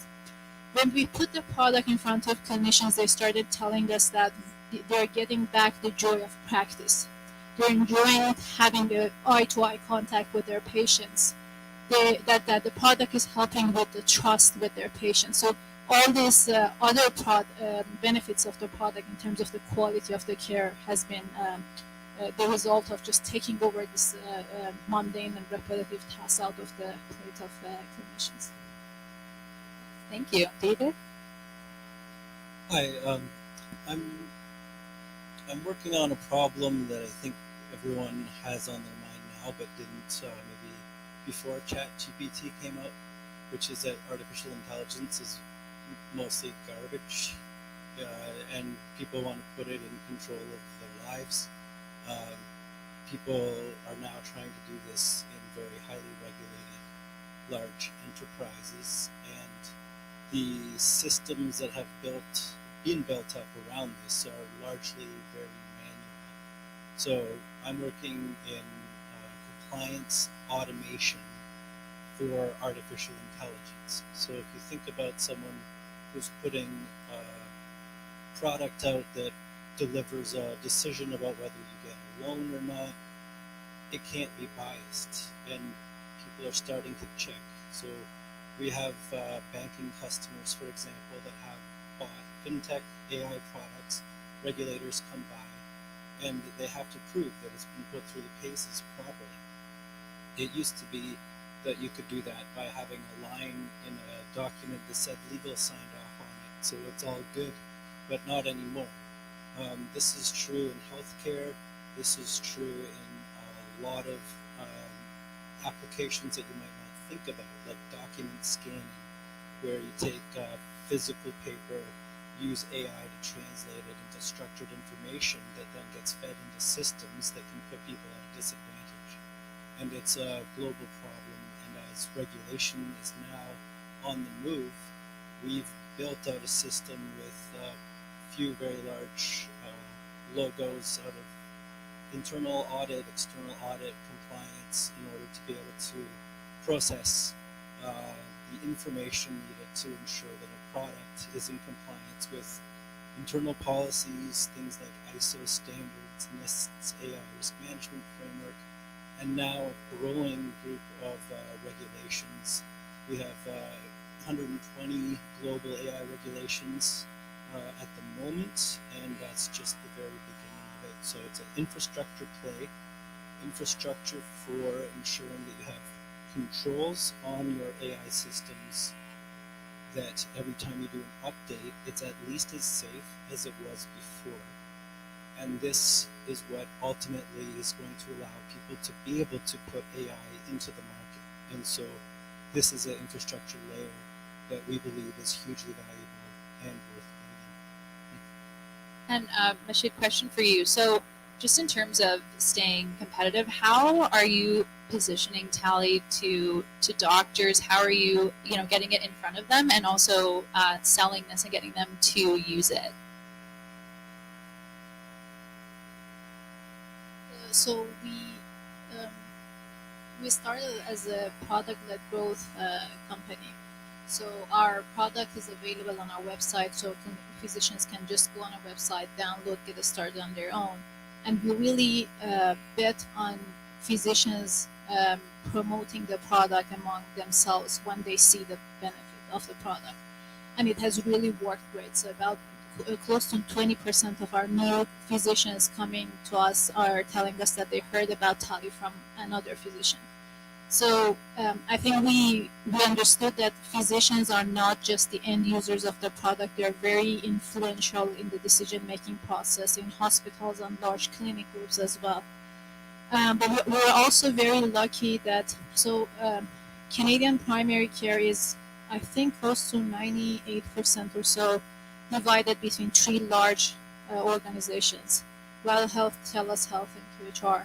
And one of these three organizations was a pre-seed investor in Tally. So they were involved from day one. They helped us co-design the product and the accuracy of the algorithms together. So they really helped us.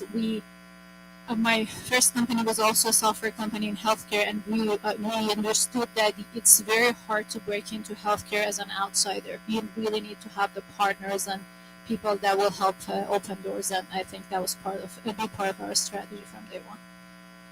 And David, similar question for you, but just in terms of selling to financial institutions, how are you getting yourself in front of them, and also how are you determining who to sell to? It's about hearing a whole lot of no's. We also went through accelerators, and one in particular, Next AI was tremendously important on the side of building up the tech and having support in that ecosystem. But we were in Accenture's FinTech Innovation Lab, and that put us in front of 20 Tier 1 banks at the global level.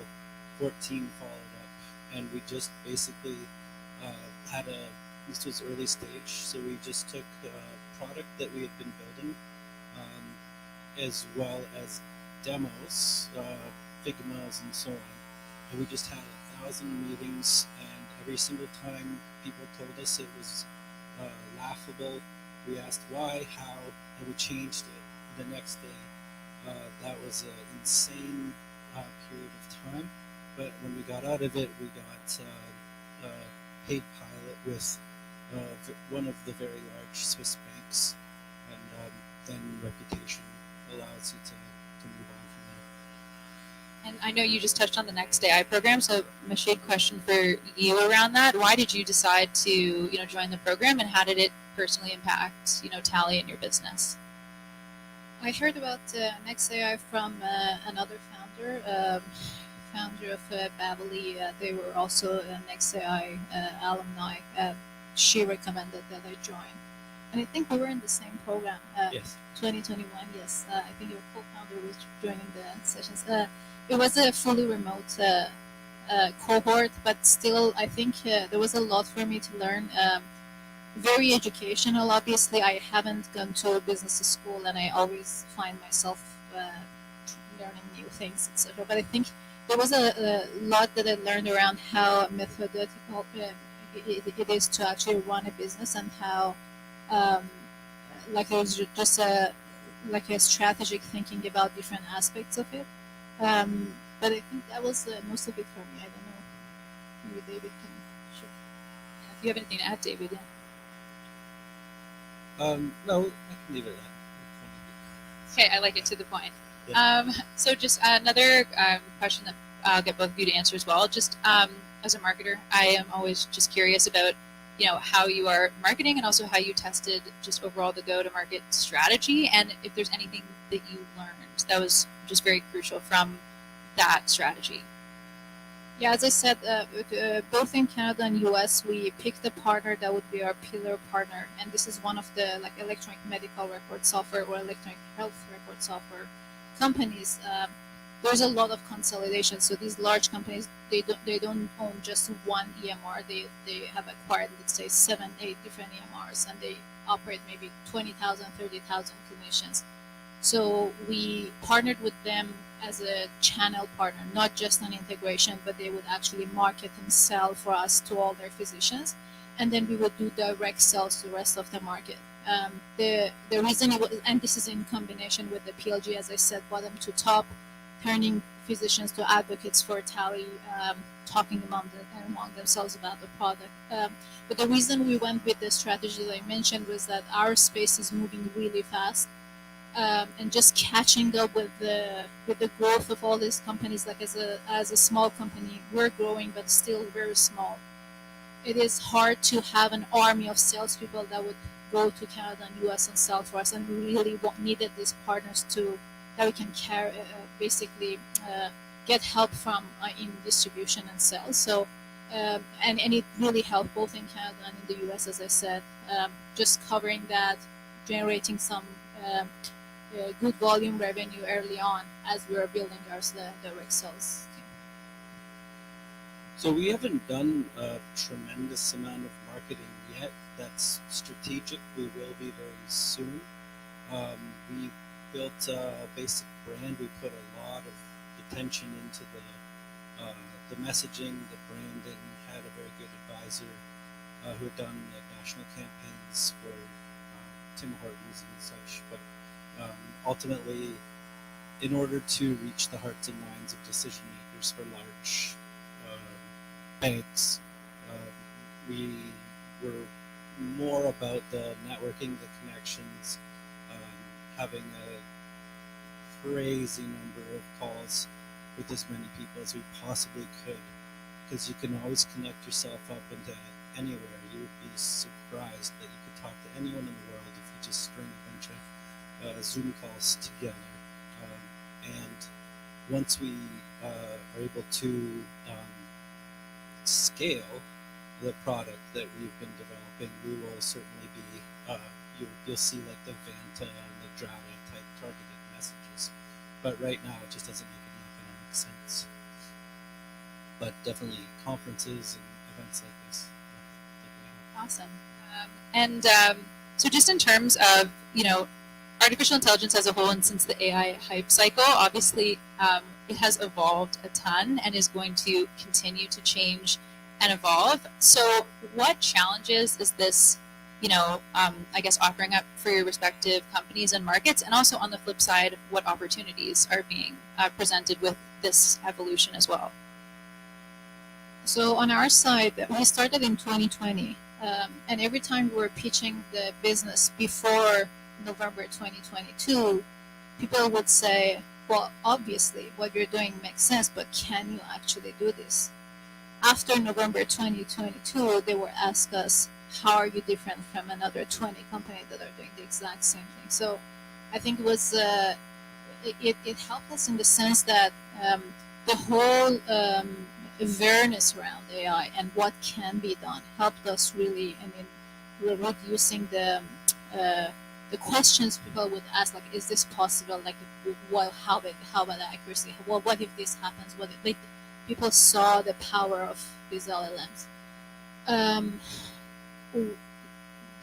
I think so far it has been honestly very positive. Like, the specific problem that we're working on has been around for 10, 15 years, and clinicians have been talking about it loud and clear. Like, I don't think anybody in healthcare has any confusion about the problem. In our pitch sessions, we would just jump over the problems, but as soon as we would show it, we were like, I know the problem. But I think it was only with the high accuracy of these LLMs that we could actually offer a solution that was affordable and effective at the same time. The risk of that is that we need to really level up the game to not be a commodity moving forward. That we expand the value of the business beyond the obvious use case that we're offering clinicians and expand beyond that. So it increases our customer base. It's amazing. I use AI in the product now. It used to be I could say we have a product for AI, but we don't use it, so don't worry, it's trustworthy. But now AI is just so accessible and easy to use that we have a lot of natural uses for it. I think there's always been a massive barrier to adoption for AI, which was that you needed to have very specific high volume data in order to train your models, and you would start a company in order to kind of harvest that data, and then at some point you had a ability to train effective models on very specific problems, and those would be very fragile. If you didn't have the right labels for it, it wouldn't work. No matter what people said about wonderful AI, you can just skip all of that in many applications, just leveraging a foundation model, and very quickly you can start a company that now has actually effective AI products, so that unleashes so much opportunity for everyone. And I mean, for us, that means we are able to then service a lot of new companies that are popping up that you still have to trust it. You still have to know that it's not going to be dangerous, especially if you're going to do any kind of fine tuning, or if you're going to do any RLHF, if you're at that level, or even just with some reg or something on top of it. You create a product that needs to be assessed for compliance purposes. And so I think it's a wonderful, scary time of transition, but so much opportunity. And I could ask you both a million more questions, but just because we want to open it up to the audience, just if each of you maybe just keep it short, but just what piece of valuable advice would you want to share with any of the potential aspiring founders in the room, maybe with a great idea, trying to find the right time? I know it's never the right time, but is there anything you learned just through building and growing your own businesses that would be valuable for anyone here tonight? I would say that I think we don't appreciate the power of iterating enough. So giving yourself enough time and resources. Obviously, it's a privilege. I understand that, but through enough iterations, you can always, I think, find the right spot. That certainly has been the case for us. Just make sure that you actually really, really want to do it. And then, if that's true, you don't know yet. But keep going. And the way I built the business before, and this is my second one, and I've learned through the whole process, if you just kind of focus on something and then allow the most crazy absurdities to come your way all day long, every day, and just suffer for pain, eventually things start to stack up and you slowly improve things iteratively, your network grows, and eventually something will blossom. But it's like the most insane thing to do, so don't do it unless you're ready to take that on. Okay, so we'll open it up to questions now. That happy note. That happy note. Hey, it's Amar again. Question. Many people in this room, outside this room, are building on air quotes AI. Obviously, I was asked earlier, what's a hotbed? There's obviously a hotbed for AI in this geographical region. How do we best share our learnings and learn from each other? Because this is moving, light speed. Before coming in here and leaving this event, something will have changed. So how do we best keep up to speed, and how can we share? Well, I think honesty with people, transparency, recognizing that it's embarrassing to be in one place today, but tomorrow everything will be different, is a first start. And then in some ways, no one knows what's happening, even the people that have been at this forever. I don't know what's happening anymore. I went to a conference in San Francisco 3 weeks ago about AI, and everyone there said they had rebuilt their infrastructure 3 or 4 times, and every 2 months have to completely rebuild it. So just accept that's the reality for everyone, and we're all in this together. Hi, Mahshid. This is a question. I work at Life Labs as a process engineer, and one of the things we do to improve processes is build software tools to address some of the problems that you're addressing with physicians. So, as an internal team, we face a lot of challenges with cybersecurity and data, getting the buy-in from our executives about what this new process tool will do for our company. So I want to ask you about some of the lessons you've learned with getting the buy-in with the organizations that you've met, and perhaps to go into some detail about some of the biggest pain points you've overcome and some of the processes that you've gotten to be easier along the way. Yeah, I think we made an intentional decision to go on the side of being overly conservative with privacy and security. For example, just a few examples, like we drop the audio file that includes the patient voice immediately after we have the transcription. We don't link the notes to the patient metadata. We redact the PII and PHI, all of that. A lot of our competitors keep the audio file. It makes sense from the business standpoint. It's of great value that you have the audio message. You can do so much with it. We made the intentional decision to be on the conservative side just because we wanted to drop all the barriers for adoption. Healthcare is very conservative as well, but we're lucky that I shouldn't say that we're lucky, but the problem is so aggressively painful for clinicians and for healthcare that everybody's shopping for a solution. We just didn't want to give healthcare or our buyers a reason not to adopt the technology. And we thought we were going to figure out in the next 3-4 years, when the technology is everywhere, people are used to this kind of solution, patients are expecting it, then we'll start building on our data structure. We have 2 more questions. David, I think this is for you. So I work for an insurance company, and we're trying to implement AI into the business. Like, for example, let's say for claims triaging, right? And now this is like heavily regulated, and everyone's really nervous about it. So we need like an army of consultants and a lot of lawyers who we talk to about what our needs are and how that meets with the compliance necessities, right? Because at least we want the regulator to know we tried our best to make it fair. So you guys are a startup. So, for example, if my company were to reach out to you, how do we overcome that credibility problem that you guys are just new to this? So, how can we trust you over maybe, let's say, Deloitte?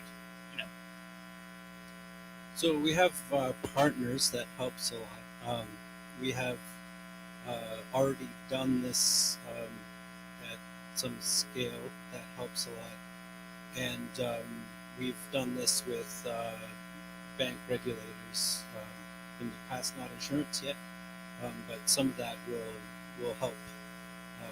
The fact is, a lot of we have partnerships with large consultancies as well. They often would come to a group like us because it's hard to find talent that's able to do this kind of work. And then there's relationships that we've built. So like, I spent a lot of time working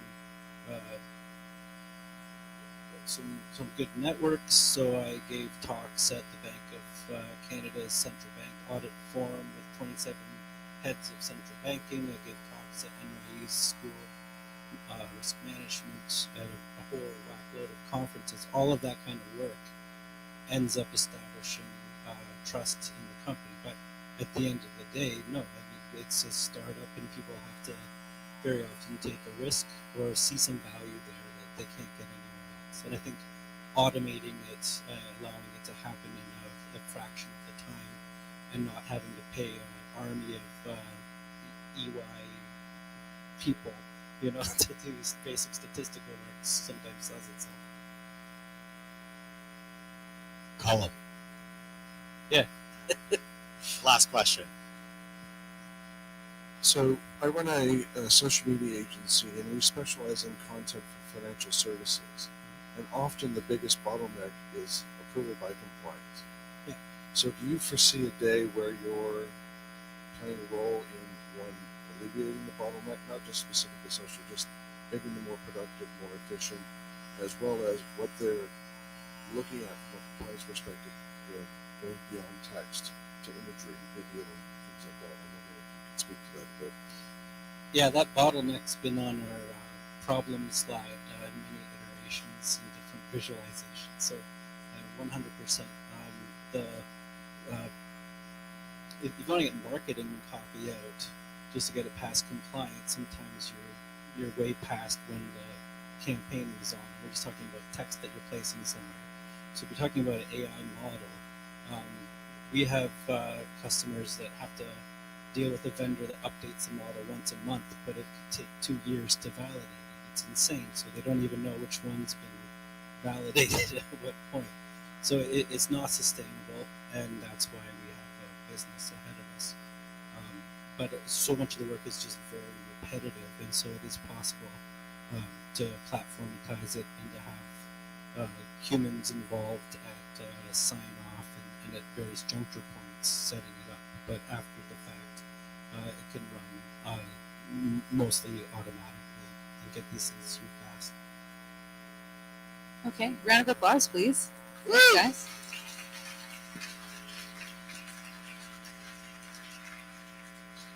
All right. Thank you so much. That was awesome. Wow. Doesn't your brain just feel bigger now? Yeah? Maybe a little bit worried about AI and the future. We're all to be replaced. Good news is that the fine people at Mohit's insurance company are so afraid of the future, they'll probably not incorporate AI anytime soon. Well, maybe if you want to do this again and follow the journey of AI and maybe some other technologies, maybe we'll get some other technologies out here represented one day. I don't know. I mean, remember when they were all mobile apps and then they were all chatbots? Remember that? What else have we had? There's still chatbots. We're still in the chatbot era. It never ends. Hey, you should become a member. What was that for a segment? Huh? That was pretty good. You should become a member. Why? Because you can hang out with us all the time. There'll be no end. In person, online. That's amazing. We have so much fun. We have a ton of members here tonight. If you're not, you could be the only person here not a member. Everyone else is a member but you. You should become one by going to techto.org and click Become an Insider. Wicked. Oh, I would be remiss if I didn't tell you that we have an insider social event this month, which is super dope, pioneered by Laura. We are going back to Othership as insiders. We're going to their new location in Yorkville. Anyone been to Othership before? It is a trip. It is so much fun. That's an insider-only event. So hang out with other founders, other technologists, as we do hot yoga and a cold plunge. It is so much fun. And then there's other less naked ones that we do also. So there's a good mix of clothed and unclothed. Upcoming events, we do this every single month. We have in December, we have a holiday party for those of you who identify as YC founders or alumni. You are invited to the TechTO holiday party. There's just too much demand. We can't have everybody this year, but hopefully next year we'll find a bigger place. And then we are back at it in January, in March, and February, and every month of the year. I don't know the order of them, but they're all going to be represented in 2024. It's going to be super fun. Yes, take a picture. We've also posted this handily on the internet at TechTO.org, where you can find all of the upcoming events. Finally, a huge thank you from all of the amazing volunteers and staff that make this happen for making the community great. Let's get a round of applause for the volunteers, for you guys. And finally, the big reveal. I can't believe it. It's the same place as last month. We're going to the Maddie. It's going to be amazing. If you haven't been to the Maddie, like I hadn't in 17 years since last month, it is so much fun. It's fully renovated. It's brand new. I'm just kidding. It's exactly the same. Nothing has changed at the Maddie. It is identical to what you imagine, except you are older and more cultured, and it's even worse than you remember. But it is so much fun because we will all be there. It's not raining. It is so close. It is simply, it's 8 minutes. 8 minutes by feet. It's like 4 minutes by hoverboard. It's so close. We'll all walk over together. Give yourselves another round of applause. A round of applause for all the speakers. We'll see you next month, and I'll see you at the Madison.